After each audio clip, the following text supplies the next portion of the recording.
بسم اللہ الرحمن الرحیم۔ خدا ہے ایک مگر ایک کی بھی حد میں نہیں، اکائی اس کی کسی زمرہ عدد میں نہیں۔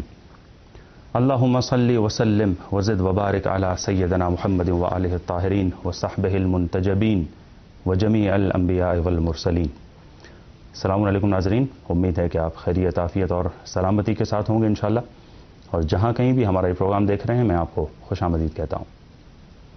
ساتھ ہی مبارکباد پیش کرتا ہوں آپ تمام ناظرین اور مؤمنین کی خدمت میں اس ماہ مبارک رجب کی، اور جیسا کہ آپ جانتے ہیں کہ بہرحال 3 رجب ہے جو تاریخ ہے امام علی نقی علیہ السلام کی شہادت کے عنوان سے جس کو یاد کیا جاتا ہے۔ آج 2 رجب ہے جو شب شہادت ہے، اس حوالے سے بھی بہرحال میں آپ کی خدمت میں تسلیت اور تعزیت پیش کرتا ہوں۔ آپ جیسا کہ جانتے ہیں آج کل اس مشعل راہ میں نہایت خوبصورت موضوع جاری ہے۔ صحیفہ سجادیہ کی دعاؤں کے آئینے میں ہم مختلف موضوعات کو دیکھنے کی کوشش کرتے ہیں اور ان پر ہماری گفتگو ہوتی ہے، اور ابھی تک حمد و ثناء الہی اور درود و سلام و صلوات پر محمد و آل محمد، یہ 2 خوبصورت موضوع تھے جس پر ہم نے گفتگو کی۔ آج ایک نیا موضوع شروع ہونے جا رہا ہے، نہایت خوبصورت موضوع ہے وہ موضوع بھی، اور اس موضوع کو بھی ہم صحیفہ سجادیہ کی دعاؤں کے تناظر میں اور اس کے آئینے میں ہم دیکھیں گے۔ وہ موضوع ہے کہ ادب دعا کا یہ ہے کہ جب ہم دعا کریں اور دعا کے لیے ہاتھ اٹھاتے ہیں، اپنی ضروریات کو اللہ کے سامنے رکھتے ہیں، تو دوسروں کو بھی اپنی دعا میں شامل کریں۔ یہ ادب جب ہم صحیفہ سجادیہ میں دیکھتے ہیں تو باقاعدہ دکھائی دیتا ہے۔ آج انشاءاللہ اس فضا میں ہماری گفتگو ہوگی، اور اس موضوع پر ہمارا ساتھ دے رہے ہیں گفتگو کرنے کے لیے جناب حجت الاسلام والمسلمین مولانا علی عباس خان صاحب قبلہ۔ السلام علیکم، خوش آمدید۔ وعلیکم السلام ورحمۃ اللہ وبرکاتہ۔ میں بھی آپ کی خدمت میں اور تمام ناظرین کی خدمت میں اس ماہ مبارک رجب کی آمد کی تبریک اور تہنیت پیش کرتا ہوں، اور بہرحال جیسا کہ آپ نے بھی عرض کیا کہ شب شہادت بھی ہے آج امام ہادی علیہ السلام کی، اس کی تعزیت بھی پیش کرتا ہوں۔ بہت شکریہ۔ خدا انشاءاللہ ہمیں توفیق دے کہ ان ائمہ علیہ السلام کی سیرت کو ہم اپنے لیے نمونۂ عمل قرار دیں اور اس کو مشعل راہ قرار دیں اپنی زندگی کے لیے۔ آمین یا رب العالمین۔ گفتگو آج کی شروع ہوگی انشاءاللہ دعا کے موضوع پر۔ صحیفہ سجادیہ خود دعاؤں کا مجموعہ ہے، لیکن آج ایک خوبصورت ادب ہے دعا کا، اس کے بارے میں انشاءاللہ آپ کے ساتھ گفتگو کریں گے، لیکن اس سے پہلے ایک بریک لیتے ہیں چھوٹا سا، انشاءاللہ پھر گفتگو۔ آداب دعا۔ دعا کے آداب میں سے ایک ادب اپنی ذات کے علاوہ اپنے دوستوں اور رشتہ داروں بلکہ ہر ایک کے لیے دعا اور طلب مغفرت ہے۔ امام صادق علیہ السلام نے رسول پاک صلی اللہ علیہ وآلہ وسلم سے روایت بیان کی ہے، اذا دعاکم احدکم فلیؤم فانہ اوجب للدعاء۔ تم میں سے کوئی دعا مانگے تو اپنی دعا میں سب کو شامل کرے، کیونکہ ایسی دعا قبول ہونے والی ہے۔ ایسی دعا کا طریقہ بھی امام زین العابدین علیہ السلام نے ہمیں سکھایا ہے۔ مولا امام سجاد علیہ السلام نے ایک دعا میں فرمایا، خدایا جس کسی نے بھی میرے ساتھ ناروا سلوک اختیار کیا، تلخ کلامی کی، یا اچھا برتاؤ نہیں کیا، یا میرا حق ضائع کیا، یا میرے حوالے سے اپنی ذمہ داری ادا نہیں کی، میں نے ہر ایک سے درگزر کی اور انہیں معاف کیا، اے میرے پروردگار تو بھی ان کی کوتاہی کو معاف فرما، کیونکہ میں نے ان کے کردار کو نیک جانا، ان کے نیکی کو مکمل نیکی سمجھا، اور میرے لیے انہوں نے جو کچھ کیا اسے برا نہیں جانا۔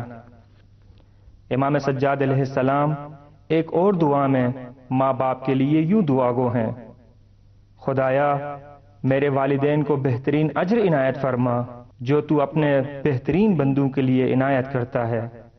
اے میرے اللہ مجھے توفیق عنایت فرما کہ میں اپنے والدین کو ہر نماز کے بعد بلکہ ہر وقت انہیں فراموش نہ کروں۔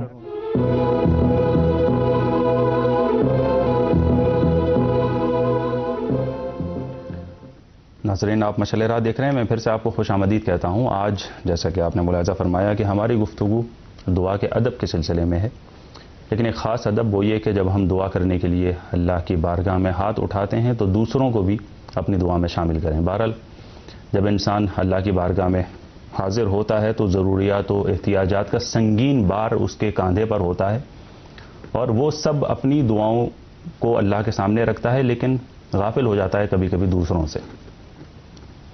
ادب کا تقاضا یہ ہے کہ ہم دوسروں کو بھی اپنی دعا میں شامل کریں، وہی ادب جو صحیفہ سجادیہ ہمیں سکھا رہی ہے۔ آج اس موضوع پر ہماری گفتگو ہے، علی عباس صاحب ہمارا ساتھ دے رہے ہیں۔ قبلہ بہت شکریہ تشریف لائے۔ ادب ایک ہے بہت خوبصورت ادب جو ہم سے چاہا گیا ہے کہ دعاؤں میں، اپنی دعاؤں میں دوسروں کو بھی شریک کریں۔ انسان کی ضروریات کم نہیں ہوتی ہیں، اس کی احتیاجات کم نہیں ہوتی ہیں، جب دعا کے لیے ہاتھ اٹھتا ہے اس کا تو اپنی ہی لسٹ اس کی ختم نہیں ہوتی اور نوبت بہت کم دوسروں تک پہنچ پاتی ہے۔ جی، لیکن ادب ہمیں کچھ یہ اس طرح بتاتا ہے، کچھ یہ سکھاتا ہے اسلامی ادب کہ دوسروں کو بھی شامل کریں دعا میں۔ جی، اعوذ باللہ من الشیطان الرجیم، بسم اللہ الرحمن الرحیم، الحمد للہ رب العالمین وصلی اللہ علی محمد وأہل بیتہ الطیبین الطاہرین۔ دیکھیے، شرائط کے مرحلے سے گزرنے کے بعد جب ہم آداب کی وادی میں آ کے قدم رکھتے ہیں تو شاید پہلا ادب دعا کا یہی ہے۔ فرق شرائط اور آداب کا یوں ہے کہ شرائط وہ ہیں کہ جو دعا میں ضروری ہیں، بغیر اس کے آپ کا یہ جملہ دعا نہیں کہلائے گا۔ اچھا، لیکن آداب وہ چیزیں ہیں کہ جو آپ کی دعا کو خوبصورت بناتی ہیں، آپ کی دعا میں اثر پیدا کر دیتی ہے۔ اثر پیدا کرتی ہیں، آپ وہ دعا کو قبولیت سے نزدیک کرتی ہیں۔ مشہور اور معروف روایت ہے اور ہمارے محترم ناظرین نے بھی بارہا سنا ہوگا، لیکن تبرکاً اور تیمناً میں اس کو یہاں ذکر کروں کہ امام حسن علیہ الصلوۃ والسلام، ابھی آپ کا بچپنا ہے اور آپ روایت نقل کرتے ہیں کہ میں نے شب جمعہ اپنی والدہ گرامی سلام اللہ علیہا کو دیکھا کہ وہ محراب میں کھڑی ہوئی عبادت کر رہی ہیں۔ پوری رات میری والدہ گرامی عبادت کرتی رہیں اور جب بھی انہی نے دعا کے لیے ہاتھ اٹھایا، پڑوسیوں کے لیے دعا کی۔ جب طلوع فجر ہوا تو میں نے اپنی والدہ سے سوال کیا کہ والدہ گرامی، آپ نے پوری رات جو میں نے سنا دعائیں کی، آپ نے پڑوسیوں کے لیے اور دوسروں کے لیے دعا کی، ہمارے لیے کیوں دعا نہیں کی؟ تو بیوی نے کیا فرمایا؟ یا بنیا الجار ثم الدار۔ یہ کہا جاتا ہے کہ ایک ایثار کا ایک جلوہ ہے۔ دیکھیے، ایثار یہ ہوتا ہے کہ انسان دوسروں کو اپنے اوپر کیا کرے؟ مقدم کرے، اس کو کہا جاتا ہے ایثار۔ ایک ہی چیز ہے، البتہ یہاں ایثار کا ایک جلوہ میں اس لیے کہہ رہا ہوں کہ ممکن ہے کہ یہاں پہ ایثار نہ ہو رہا ہو، اور ہو سکتا ہے کبھی کبھی ایثار ہو بھی جائے۔ کیونکہ دیکھیے، ایثار وہاں پر ہوگا کہ جہاں پر آپ کے پاس ایک لمیٹڈ ٹائم ہے۔ فرض کیجئے مثلا آپ کو نماز شب پڑھنا ہے، نماز شب میں 2-3 منٹ بچے ہیں بس طلوع فجر ہونے میں، تو اب آپ وہاں پہ ایک 10 منٹ کا قنوت نہیں پڑھ سکتے ہیں۔ بھئی 2 منٹ بچے ہیں تو آپ میرے خیال میں ایک 10-15-20 سیکنڈ کا قنوت پڑھیں گے۔ اب آپ یہاں پہ پریشان ہو جاتی ہیں، اس 10-15-20 منٹ کے قنوت میں میں کیا کروں؟ اپنے لیے دعا کروں یا دوسروں کے لیے دعا کروں؟ لیکن نماز شب کے آداب میں سے کیا ہے کہ آخری رکعت جو نماز وتر کی ہے اس میں انسان 40 مومنوں کے لیے آ کے استغفار کرے۔ اچھا، اب اس کے بعد باری کس کی آئے گی؟ اس کے بعد باری آئے گی اپنی نا۔ بھئی پہلے وہ آگے 40 مومنوں کے لیے جو ہے وہ استغفار کر رہا ہے یا اپنے لیے بھی استغفار کر رہا ہے، اب خصوصی دعا کی باری آتی ہے وہاں کے اوپر، تو عین ممکن ہے کہ یہاں پہ ٹائم نہ بچے اور انسان کہے بھائی اب نماز صبح ہونے والی، میں اپنی نماز کو یہاں پہ ختم کر دوں، تو یہاں پہ ایثار کرنا پڑے گا۔ تو یہ آ کے آداب میں رکھا گیا ہے کہ ہم دوسروں کے بھی مقدم کریں، کیونکہ اس کے اندر ایک تو جلوہ ہے ایثار کا جو میں نے آپ کی خدمت میں عرض کیا، اور ایک دوسرا نقطہ بھی ہے جس کے اوپر ہمیں بہت غور کرنا چاہیے، اور شاید ہماری اسلامی تعلیمات میں، ہمارے کلچر میں اس چیز کی طرف کم توجہ دی گئی ہے۔ دیکھیے، انسان کی زندگی 2 حصوں سے مل کے بنی ہوئی ہے، ایک حصہ اس کی فردی زندگی ہے اور ایک حصہ اس کی سماجی زندگی ہے۔ اسلام کی تعلیمات ہمیشہ ان کی نظر سماجی زندگی کی طرف رہتی ہے۔ صحیح، اسلام ہمیشہ یہ کہتا ہے کہ فرد کو سماج کے لیے قربان کر دو۔ یہ جو دعا کے اندر ہمیں ادب سکھایا جا رہا ہے، امام سجاد علیہ الصلوۃ والسلام ہمیں یہ ادب سکھا رہے ہیں کہ تم اپنی دعا سے پہلے آؤ دوسروں کے لیے دعا کرو، دوسروں کا خیال رکھو۔ اس کا مطلب کیا ہے؟ کیا یہ بتائیے، اگر فقط کہ ہم دوسروں کے لیے جب دعا کریں گے تو یہ یہیں پر کام ہمارا محدود ہو کے رہ جائے گا؟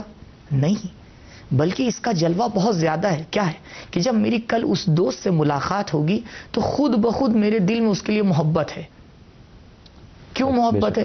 کیونکہ میں نے اس کے پیچھے اس کے لیے دعا کی ہے، اس کو یاد رکھا، اس کو یاد رکھا ہے۔ اب خداوند متعال اس کا نتیجہ بالکل دے گا کیا؟ اگر خدا نہ خواستہ ہمارے ایک دوسرے کے دل میں ایک دوسرے کی نسبت کوئی کدورت ہے، کوئی برائی ہے، یہ خود بخود ختم ہو جائے گی۔ یعنی جو نزدیکیاں کبھی کبھی نہیں ہو پاتی، اس کی وجہ یہی ہے کہ ہم جس طرح سے سامنے پیش آ رہے ہیں اسی طرح سے اس کے پیچھے بھی پیش آتے ہیں۔ لیکن آپ دیکھیں ائمہ کی تعلیمات میں ایسا نہیں ہے۔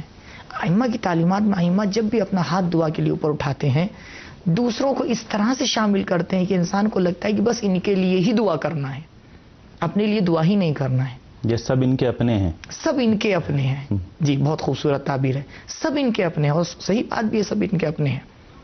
بھائی جب آپ پورے سماج کو ایک جسم کی طرح سمجھیں گے اور اس کا ہر فرد آپ کے بدن کا ایک حصہ ہوگا، تو کوئی بھی آپ کے بدن کے حصے میں درد ہو، پورے بدن کو اس کا احساس ہوگا۔ صحیح۔ انسان کو نیند نہیں آئے گی، انسان یہ نہیں کہہ سکتا فقط اگر میرے دانت میں درد ہے تو میں نہیں سو پاؤں گا۔ نہیں، چاہے دانت میں درد ہو، چاہے آنکھ میں درد ہو، چاہے ہاتھ میں درد ہو، انسان کو پریشانی کا سامنا کرنا پڑے گا۔ تو یہ اس بات کی طرف غور دلانا ہے ان دعاؤں کے اندر کہ عزیزوں جب بھی ہم آ کے دعا کریں، اپنا ہاتھ دعا کے لیے اٹھائیں، اس بات کا خیال رکھیں کہ جو ہمارے بھائی ہیں، دینی بھائی ہیں، رشتے کے بھائی ہیں، یا کوئی اور دوسری طرح سے ہمارا ان سے کوئی نہ کوئی لنک بنتا ہے، چاہے بہت دور کا لنک ہو، ہم کسی نہ کسی طرح سے ان کو اپنی دعا میں لے کے آئیں۔ اس لیے دعا میں آیا ہے بار بار کہ اپنی دعا کو وسعت دو، یعنی کیا؟ یعنی ایک دم آ کے اس کو محدود نہ کر دو، تنگ نظری نہ ہو، وسیع دعا کرو۔ بعض جگہ دعا میں مطالعہ کر رہا تھا تو دیکھا صحیفہ سجادیہ میں نہیں دوسری جگہ پہ کہ ائمہ آتے ہیں جانوروں کے لیے دعا کرتے ہیں، اللہ، درختوں کے لیے دعا کرتے ہیں، زمین اور آسمان کے لیے دعا کرتے ہیں، نیچر کے لیے دعا کرتے ہیں۔ آپ بتائیے عالم طبیعت، یعنی کتنی نظر وسیع ہے ائمہ علیہ الصلوۃ والسلام کی۔ اور بہرحال ہم اگر اس مکتب کے تابع ہیں اور ہم ان ائمہ علیہ الصلوۃ والسلام کے نقش قدم کے اوپر چلنا چاہتے ہیں تو بہرحال ہمارے لیے زندگی میں ضروری ہے کہ اس ادب کی ہم آگے رعایت کریں۔ صحیح، دوسروں کو ہمیں شامل کرنا ہے۔ جی، ادب کی بڑی خوبصورت مثال اس میں موجود ہے۔ میں پوچھنا یہ چاہتا ہوں کہ امام نے کن کن لوگوں کو، ایک طویل فہرست سے میں نے اس میں دیکھا ہے، میں آپ کی زبان سے سننا چاہوں گا کہ کن کن لوگوں کو اپنی دعا میں شامل کیا ہے۔ یعنی بعض ایسے موارد میں نے اس میں دیکھے ہیں بہت مشکل، تقریباً ناممکن ہے کہ آدمی کا ذہن اس طرف بھی جائے، وہاں بھی جائے، جی، وہاں سے بھی اٹھا کر امام لے کر کے آئے ہیں ان افراد کو اور دعاؤں میں شامل کیا ہے، شامل کیا۔ یہ تقریباً 4 دعائیں، تین چار دعائیں ہیں، یہ کے بعد دیگر ہیں کہ 24، 25 اور 26۔ البتہ میں یہ نہیں کہہ رہا ہوں کہ فقط اسی میں محدود ہے، نہیں، لیکن یہ بہت ہی خوبصورت مثال ہے ہمارے لیے کہ امام آتے ہیں، سب سے بڑی ہستی سے شروع کرتے ہیں۔ میں پہلے پروگرام میں جو صحیفہ سجادیہ کی مناسبت سے ہوا تھا اس میں نے ناظرین کے محترم میں عرض کیا تھا کہ صحیفہ سجادیہ کا راوی بھی معصوم ہے، کیونکہ راوی امام محمد باقر علیہ الصلوۃ والسلام ہے کہ جن کی کل ولادت تھی۔ صحیح۔ اور جب راوی بھی معصوم ہوگا تو معصوم نے ہر چیز کا خیال رکھا ہوگا۔ امام نے آ کے اس میں والدین سے شروع کیا ہے کہ انسان اپنے والدین کے لیے دعا کرے، اس کے بعد آتے ہیں اپنی اولاد کے لیے دعا کرتے ہیں، اور صرف یہی نہیں، اور میری درخواست ہے، بہرحال ہمارا ٹائم یہاں بہت محدود ہوتا ہے، اور میری واقعی ناظرین سے درخواست ہے کم سے کم اپنی زندگی میں ایک بار آ کے اس کا ترجمہ مطالعہ کریں کہ امام نے کس انداز سے اپنے والدین کے لیے دعا کی ہے، کس انداز سے اپنی اولاد کے لیے دعا کی ہے، کس انداز سے اپنے پڑوسیوں کے لیے دعا کی ہے۔ یعنی اپنے والدین، اپنی اولاد کے سلسلے میں عام طور سے ان زاویوں سے نہیں سوچتا ہے انسان جو آپ نے سوچا، جن زاویوں سے یہ اہم ہے۔ مثلا امام آ کے کہتے ہیں جو اپنے دوستوں کے بارے میں اور اپنے پڑوسیوں کے بارے میں دعا ہے، دعا نمبر 26 میں امام کا جملہ یہ ہے، اللہم صلی علی محمد وآلہ وتولنی فی جیرانی و موالیہ۔ تولنی فی جیرانی و موالیہ یعنی کیا؟ یعنی پروردگارہ یہ جو میرے پڑوسی ہیں، یہ جو میرے دوست ہیں، مجھے توفیق دے کہ میرا ان سے رابطہ بنا رہے۔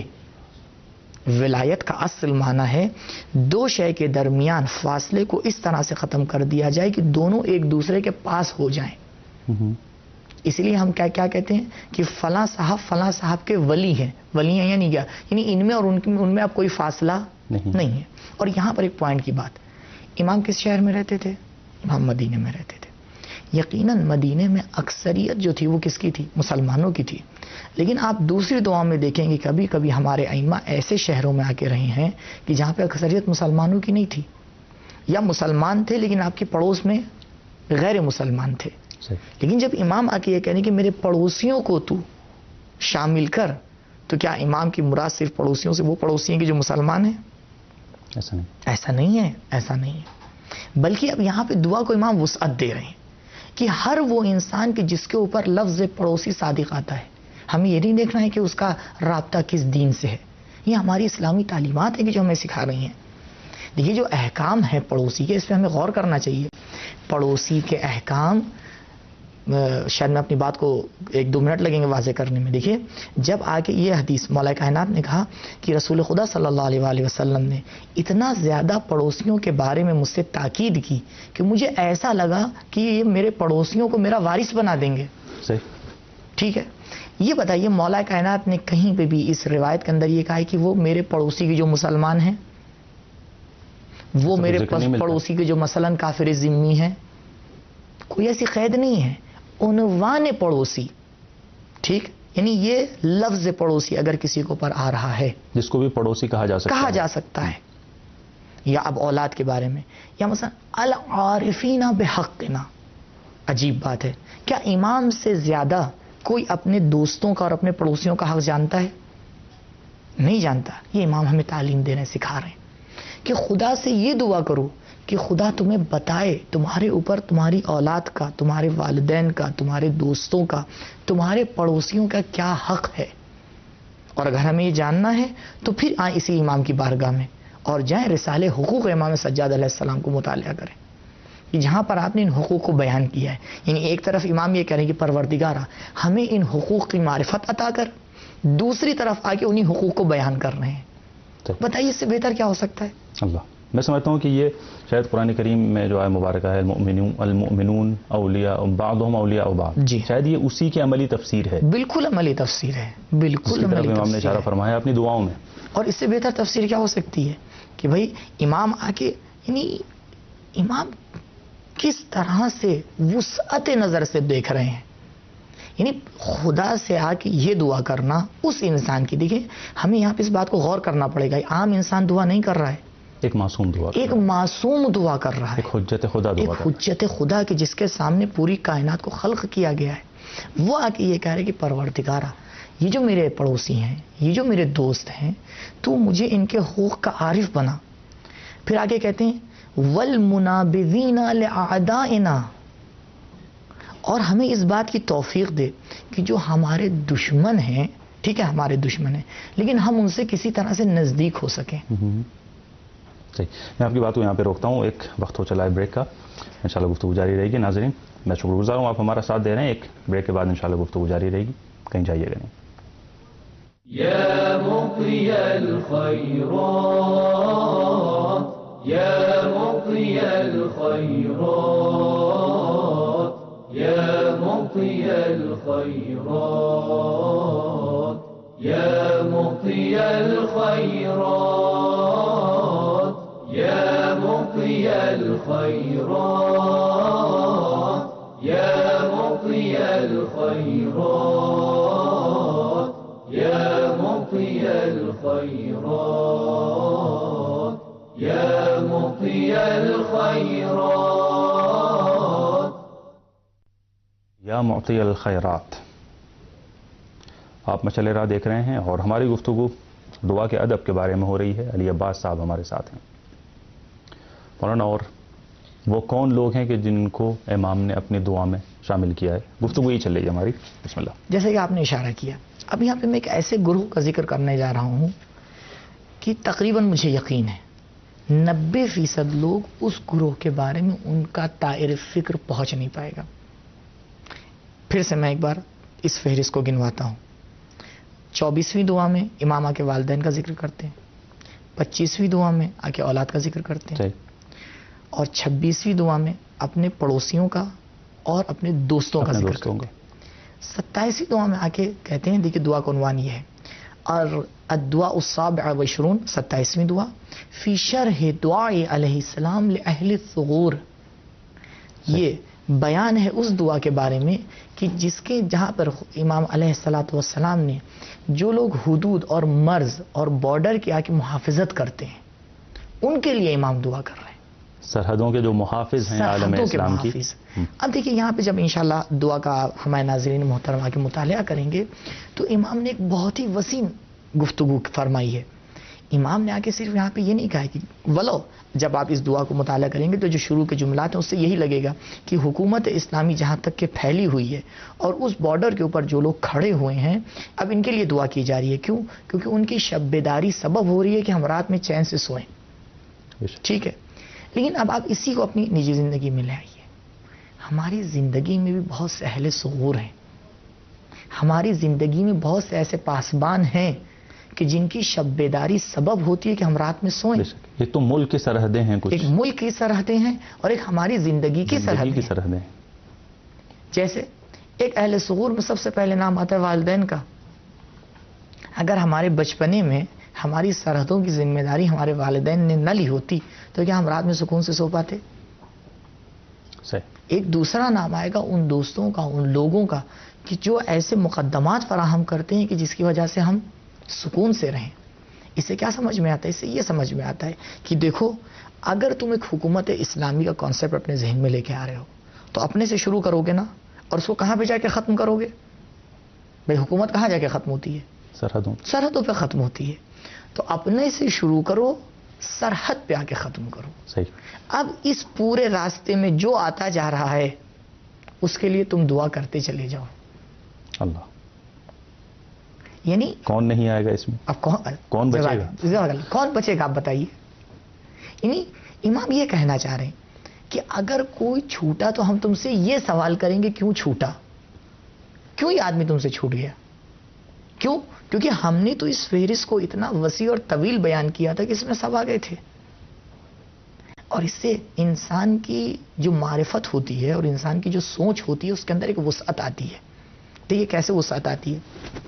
انسان کبھی صرف اس کی سوچ آ کے، تھنکنگ آ کے محدود ہو جاتی ہے گھر کی چار دیواری میں، اس کے باہر سوچتا ہی نہیں. لیکن اسلام آتا ہے خمس اور زکوٰۃ کے احکام جاری کرتا ہے. جب خمس اور زکوٰۃ کے احکام کے اوپر وہ پابندی کرتا ہے تو اس کی تھنکنگ کیا ہوتی ہے؟ نہیں، ہمیں ہٹ کے دوسروں کے بارے میں بھی سوچنا ہے. اسلام دیکھتا ہے یہ کافی نہیں ہے. کیا کہتا ہے؟ امر بالمعروف اور نہی عن المنکر کو بھی واجب کیا جائے. کیوں؟ تاکہ اور وسعت نظر آئے. آپ اچھے ہیں، ٹھیک ہے، دوسروں کو بھی اچھا بنائیں. جی، بنانا ضروری ہے آپ کے لیے.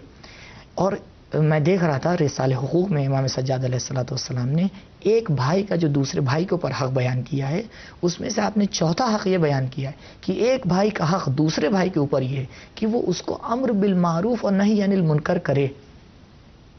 دیکھیے غور کیجیے گا، آپ یہ نہ کہیے حق ہے، یعنی اگر کسی نے اس کو چھوڑا تو دو گناہ کیے ہیں اس نے. یعنی کیوں دو گناہ کیے ہیں؟ ایک فریضے کو چھوڑا ہے، ایک ترک واجب کیا ہے، اور ایک ترک حق کیا ہے. حق کو چھوڑا ہے، حق کو پامال کیا ہے. جی، یعنی یہاں پہ تاکید بڑھ جاتی ہے. لیکن ہم معمولاً ہمارے معاشرے میں ایک بریکٹ میں بات کہتا چلو، ہمارے معاشرے میں بہت سی مشکلیں اس لیے کھڑی ہوتی ہیں کہ ہم آپس میں بیٹھ کے بات نہیں کرتے. کوئی مشکل آئی خود بخود اس کو سوچ لیتے ہیں، اس کی کہانی بنا لیتے ہیں. اس نے اس وجہ سے اس بات کو کیا ہوگا، اس نے اس وجہ سے یہ کام کیا ہوگا، اس کے دل میں خدا نہ خواستہ یہ بری چیز ہے. اور یہی چیز دھیرے دھیرے ہمارے رابطوں کو کیا کر دیتی ہے؟ بڑھاتی چلی جاتی ہے. ذہنوں میں جنگ چھڑ جاتی ہے جو رکنے کا نام نہیں لیتی، لیکن سامنے آ کے سامنے نہیں آتے. ہاں، اب جب دعا کریں گے تو کیا ہوگا؟ اب ادھر آئیے، دیکھیے یہ دعا کس چیز کی طرف ہمیں لے جا رہی ہے. اب ہم نے آ کے اپنے بھائی کے لیے دعا کی. جب دعا کی تو کم سے کم ہمارے دل میں ایک نرمی آئے گی. ہم یہ سوچیں گے اب میں اس کے لیے دعا کر رہا ہوں، چلو کم سے کم اس سے پوچھ تو لوں کہ بھائی اگر اس نے یہ کام کیا جو مجھے لگ رہا ہے کہ غلط تھا، کیوں کیا؟ شاید ہو سکتا ہے دعا کے بعد، معاف کیجیے گا، اتنا جذبہ انسان کے اندر پیدا ہو جائے، شاید پوچھے ہی نہ، ختم ہو جائے. جی، یہ دروازہ ہی بند ہو جائے. دروازہ ہی بند ہو جائے. یہ جب وہ حق کی بات آئے گی کہ بھئی امر بالمعروف کرنے چلے گا تو ہو سکتا ہے سامنے والا اس کا بھائی آ کے اس کو بتائے کہ اس کی وجہ یہ تھی، تم اس ماحول کو نہیں سمجھ رہے ہو، تم اس بات کو نہیں سمجھ رہے تھے، تو تمہیں لگ رہا ہے یہ میری بات غلط تھی، لیکن یہ میری بات اپنی جگہ پر بالکل صحیح تھی. تو بہرحال امام آتے ہیں، اب ان لوگوں کو بھی اپنے بیان کرتے ہیں اپنی دعا کے اندر. تو کلام کا خلاصہ کیا جائے تو امام نے اپنی نفس سے لے کر کے اہل ثغور اور جو ہمارے بارڈر کے اوپر لوگ آ کے محافظت کر رہے ہیں، سب کو اپنی دعا کے اندر شامل کیا ہے. اور دیکھیے امام کی ذمہ داری یہ ہے کہ قانون دعا اور آداب دعا کے قانون کو ہم تک پہنچانا. اب اس قانون سے جو شاخیں نکلیں گی اس کا سمجھنا یہ ہماری ذمہ داری ہے. کیا ذمہ داری ہے؟ اب میں مثال دوں.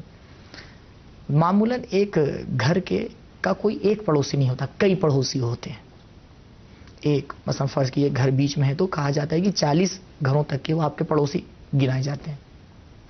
اب انسان یہ دیکھ رہا ہے, اب یہاں پہ بھی اس کو خیال رکھنا ہے. ممکن ہے اس میں اس کے کچھ پڑوسی ایسے ہوں کہ جو اس کے بھائی ہیں. اب وہ پڑوسی بھی ہے اس کا, بھائی بھی ہے اس کا, ٹھیک ہے. ہو سکتا ہے کہ وہ برادر دینی بھی ہو اس کا مذہب اور اس کا مذہب دونوں کا کیا ہے, ایک ہے. اس کی ذمہ داری بڑھ جاتی ہے. یعنی ہر اعتبار سے ایک ذمہ داری ہے. اگر کوئی صرف پڑوسی ہے تو پڑوسی ہونے کی وجہ سے آپ کو اس کے لیے دعا کرنا ہے. پڑوسی ہونے کے ساتھ ساتھ بھائی بھی ہے تو اب بھائی ہونے کے حوالے سے ایک الگ اس کے لیے دعا کرنا ہے. بھائی ہونے کے ساتھ ساتھ وہ اگر آپ کا برادر دینی بھی ہے تو اب اس حوالے سے بھی دعا کرنا ہے. یعنی کتنا غور اور کتنی دقت نظر سے ہمیں ان احکام کو سمجھنا ہے. یہ بتائیے اگر ہم اتنی دقت نظر سے آکے ان احکام کے اوپر نظر ڈالیں تو کیا ہماری زندگی میں کوئی ایسا رخ رہ جائے گا کہ جہاں پر کوئی مشکل کھڑی ہو, جہاں پہ کوئی اختلاف ہو, جہاں سوال ہی پیدا نہیں ہوتا. سوال ہی پیدا نہیں ہوتا. تو یہ بات ہی اس لیے ہوتی ہے کیونکہ ہم جو تعلیمات ہمارے سامنے پیش کی گئی ہیں, پہلی بات تو پتہ نہیں کیا بات ہے کہ ہم ان تعلیمات کو سمجھنے اور سیکھنے کی طرف بہت کم راغب ہوتے ہیں. یہ تو نہیں معلوم شاید ضرورت محسوس نہیں کرتے ہیں. نہیں, ایسا نہیں, ایسا نہیں. یہ بھی اگر ایسا ہے تو یہ بہت بڑی مشکل ہے. ضرورت محسوس کرتے ہیں لیکن جو دوسری ہماری ضروریات ہیں اس کے مقابلے میں ہم اس کو وہ درجہ نہیں دیتے. کھانا نہیں چھوٹ سکتا لیکن معارف کبھی کبھی چھوٹ جاتے ہیں, جبکہ الٹا ہونا چاہیے. اگر روح کو کھانا نہیں ملے گا آپ بدن کو کتنا بھی کھانا دیتے رہیے, کوئی فائدہ نہیں اس کا. تو آگے غور کرنا چاہیے معارف کی طرف کہ امام نے جو باتیں یہاں کے اوپر بیان کی ہیں, وہ اسبق عطایاہم من جدتک, یعنی کس طرح سے امام نے دعا کیا ہے. کاش ہمارے پاس فرصت ہوتی صرف دعا کا ہم ترجمہ یہاں پر پیش کرتے بغیر کسی وضاحت کے, ہر ایک جملے کا ترجمہ کہ امام نے کس اینگل سے دعا کی جیسا آپ نے عرض کیا تھا. یعنی واقعی طور پر میری گزارش ہے, اور بہرحال یہ گزارش شاید کہنا غلط ہے کہ ہم کسی مومن بھائی سے آ کے یہ کہیں کہ آپ آئیے امام سجاد علیہ الصلوۃ والسلام کا جو صحیفہ سجادیہ ہے اس کی جو دعائیں ہیں ان دعاؤں کا ترجمہ آپ پڑھ لیجئے. گزارش کی ضرورت نہیں ہے اس کے لیے. مجھے لگتا ہے کہ گزارش شاید اضافی ہے, گزارش کی ضرورت نہیں, بلکہ ہر ایک انسان کو یہ کام کرنا چاہیے. ہر ایک انسان کو یہ کام کرنا چاہیے اور دیکھنا چاہیے. جیسے آدمی سے ہم کسی سے یہ کہیں آپ سے گزارش ہے کہ آپ وقت پہ کھانا کھا لیا کیجیے. جی جزاک اللہ. یعنی یہ ایک ایسا کام ایک دم نیچرل ہے تو کرنا ہی ہے آپ کو, تو کرنا ہی ہے آپ کو. بھئی آپ انسان ہونے کے حوالے سے کیا کرتے ہیں, کھانا کھاتے ہیں, تو مومن ہونے کے حوالے سے آپ کو کیا کرنا ہے, ان سب چیزوں کو بھی دیکھنا ہے. ہو سکتا ہے ذہن میں ایک سوال ہے وہ یہ کہ اچھا ٹھیک ہے میں نے اپنے بھائیوں کے لیے, اپنے ماں باپ کے لیے, اپنے اولاد کے لیے آگے دعا کی, کیا خداوند متعال اس کے بدلے میں مجھے کوئی ثواب دے گا؟ بالکل ملے گا. بالکل ملے گا. لیکن اب ہم سوچیں کتنا ثواب دے گا. یہ ثواب جو روایات میں بیان کیا جاتا ہے یہ اس لیے تاکہ انسان اس عمل کی طرف راغب ہو جائے. نہیں تو بہت بسا اوقات ہم عمل کرتے ہیں, ہمیں یاد بھی نہیں ہوتا کہ اس کا ثواب کیا ہے, لیکن اس لیے کہا جاتا ہے. ایک حدیث ہے رسول خدا صلی اللہ علیہ وآلہ وسلم سے کہ جس میں حضرت نے آ کے یہ کہا ہے اگر کسی نے اپنے مومن بھائی کے لیے یا کوئی اپنے مومن بہن کے لیے آ کے اس نے ایک بار استغفار کیا, یعنی کیا کہا, یہ جملہ دیکھیے, یہ جملہ اللہم اغفر للمؤمنین والمؤمنات, بس یہ اتنا سا ایک جملہ اس نے کیا ہے اپنی زبان کے اوپر جاری کیا. یہ جملہ اس نے اپنی زبان کے اوپر جاری کیا. اب خداوند اب ثواب دیکھیے, کہہ رہے ہیں حضرت فرمانے کی جناب آدم سے لے کے 2 منٹ ہمارے پاس جی جب تک کہ قیامت آئے گی جتنے بھی مومن خداوند متعال نے خلق کیے ہیں, جناب آدم سے تا روز قیامت جتنی بھی تعداد ہے ان کی, جتنے بھی لوگ ہوں گے ہر کے مقابلے میں خداوند متعال اس کو ایک ثواب دے گا, ایک اس کا گناہ معاف کرے گا, ایک اس کا درجہ بڑھائے گا. اللہ. یہ ثواب کس کا ہے؟ ایک مرتبہ مومن کے لیے استغفار کی دعا کا خلوص دل سے ایک مرتبہ زبان پر انسان کے آ جائے اللہم اغفر للمؤمنین والمؤمنات. اب آپ بتائیے اگر مومن نماز شب میں اپنے ہاتھ اٹھا کے باقاعدہ دعا کر رہا ہے, نام لے لے کے دعا نام کر رہا لے ہے. لے کے دعا کر رہا ہے, تو کیا ہوگا؟ مجھے نہیں پتا اس کا کیا سبب ہے, اگر سوچ بھی پاؤں گا تو بیان نہیں کر سکتا. الحمدللہ کہ یہ خدا نے ان نعمتوں سے ہمیں نوازا ہے, لیکن جی. پر افسوس کا مقام ہے میرے لیے خود اپنے لیے کہ میں ان کو کم دیکھتا ہوں, یہ دیکھتا ہی نہیں ہوں کبھی. خدا میں توفیق دے. بہرحال یہ جو خزانے ہمارے پاس موجود ہیں ان کو دیکھیں, ان کو نکال کے باہر لائیں, اپنی زندگی میں ان کو فائدہ اٹھائیں. الحمدللہ بہت خوبصورت گفتگو تھی. انشاءاللہ یہ گفتگو جاری رہے گی, بہت کچھ گنجائش ہے اس میں گفتگو کی. یہاں پہ فی الحال آج ہمارا پروگرام یہاں پہ ختم ہونا چاہتا ہے, اس سے زیادہ وقت میں گنجائش نہیں ہے. یہ گفتگو اگلے پروگرام میں انشاءاللہ آپ کے ساتھ جاری رکھیں گے ہم. ناظرین میں آپ کا شکر گزار ہوں, آپ نے اس خوبصورت گفتگو میں ہمارا ساتھ دیا. انشاءاللہ اگلے ہفتے بھی اسی موضوع کو ہم آگے بڑھائیں گے. اس دعا پر ہم آج کی گفتگو کو ختم کرتے ہیں. اعطنی بمسألتی ایاک جمیع خیر الدنیا و جمیع خیر الآخرہ واصرف عنی بمسألتی ایاک جمیع شر الدنیا و شر الآخرہ. خدا حافظ.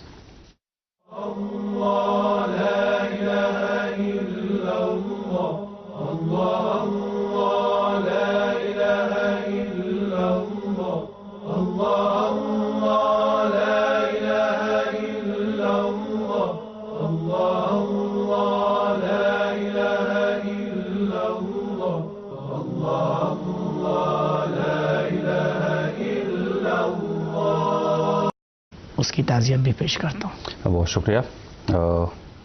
خدا انشاءاللہ ہمیں توفیق دے کہ ان ائمہ علیہ الصلوۃ والسلام کی سیرت کو ہم اپنے لیے نمونۂ عمل قرار دیں اور اس کو مشعل راہ قرار دیں اپنی زندگی کے لیے. آمین یا رب العالمین. گفتگو آج کی شروع ہوگی انشاءاللہ دعا کے موضوع پر. صحیفہ سجادیہ خود دعاؤں کا مجموعہ ہے, لیکن آج ایک خوبصورت ادب ہے دعا کا, اس کے بارے میں انشاءاللہ آپ کے ساتھ گفتگو کریں گے. لیکن اس سے پہلے ایک بریک لیتے ہیں چھوٹا سا, انشاءاللہ پھر گفتگو. آداب دعا. دعا کے آداب میں سے ایک ادب اپنی ذات کے علاوہ اپنے دوستوں اور رشتہ داروں بلکہ ہر ایک کے لیے دعا اور طلب مغفرت ہے. امام صادق علیہ السلام نے رسول پاک صلی اللہ علیہ وآلہ وسلم سے روایت بیان کی ہے, اذا دعاکم احدکم فلیؤم فانہ اوجب للدعاء.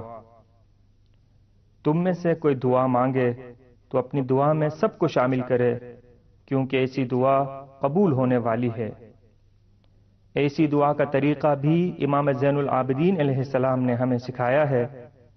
مولا امام سجاد علیہ السلام نے ایک دعا میں فرمایا, خدایا جس کسی نے بھی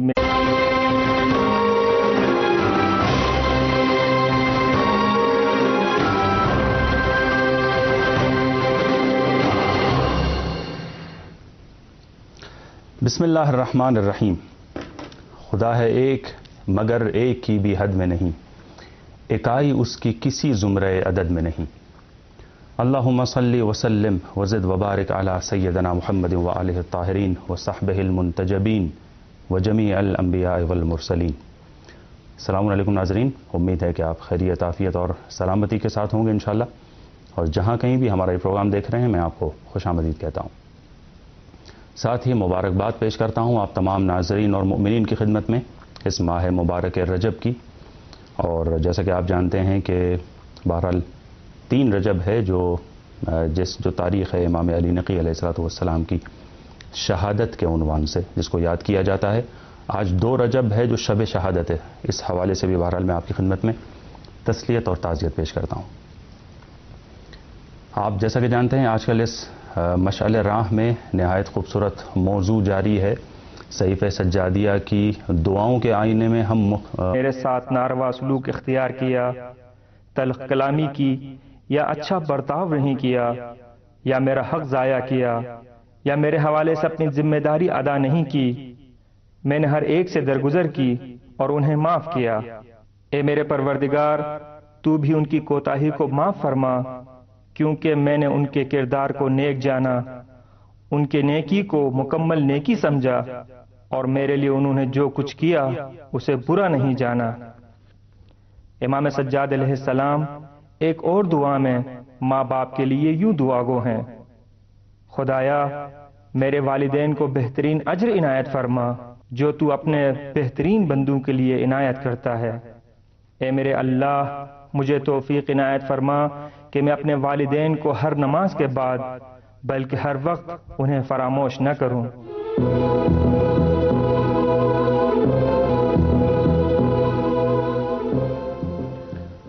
ناظرین، آپ مشعل راہ دیکھ رہے ہیں۔ میں پھر سے آپ کو خوش آمدید کہتا ہوں۔ آج جیسا کہ آپ نے ملاحظہ فرمایا کہ ہماری گفتگو دعا کے ادب کے سلسلے میں ہے، لیکن ایک خاص ادب وہ یہ کہ جب ہم دعا کرنے کے لیے اللہ کی بارگاہ میں ہاتھ اٹھاتے ہیں تو دوسروں کو بھی اپنی دعا میں شامل کریں۔ بہرحال جب انسان اللہ کی بارگاہ میں حاضر ہوتا ہے تو ضروریات و احتیاجات کا سنگین بار اس کے کاندھے پر ہوتا ہے، اور وہ سب اپنی دعاؤں کو اللہ کے سامنے رکھتا ہے، لیکن غافل ہو جاتا ہے کبھی کبھی دوسروں سے۔